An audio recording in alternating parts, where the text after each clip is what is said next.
So the term unoccupied can differ from insurer to insurer. So how we look at it is the property used as a main residence? Yes or no? If it's no, we go down the next avenue of, is it a holiday home? Is it used temporarily, short-term basis?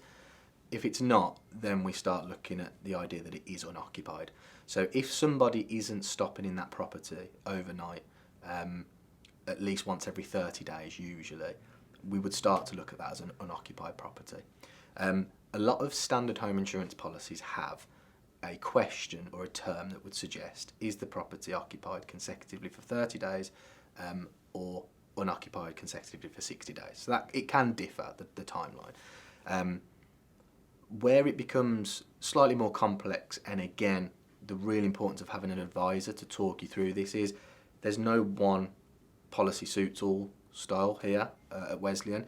It's about understanding the situation. So for example, you may have had a parent go into care and their property now has become unoccupied. You may go and check the property and keep on top of the maintenance and things like that, but most standard insurers won't want to keep continuing cover on that basis. So they may give you almost an ultimatum that suggests, if the property remains unoccupied after a certain period of time, we're going to reduce cover. Commonly in the insurance industry, they reduce it to what they call FLI, which is your real basic cover. So fire, lightning, explosion, and impact by aircraft. So once we've understood and defined it as unoccupied, we can then offer a quote, offer the tailored service around what the needs are, and then look to offer you a policy that doesn't restrict you like most of the market.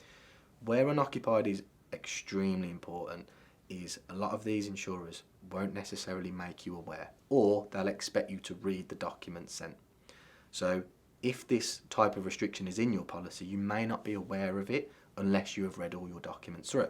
Now we know in the insurance industry, there is many documents that get issued with quotations.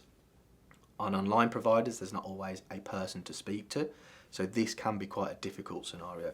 So whilst you're already going through the stress potentially of having an unoccupied property to look after, it may have been something that's almost a last minute change in circumstance, we're here to be able to explain what you need to do next, how you need to cover your property correctly, and also what terms are applied to that policy. But in short, unoccupied is a property that's not lived in as a main residence or not lived in for a long period of time.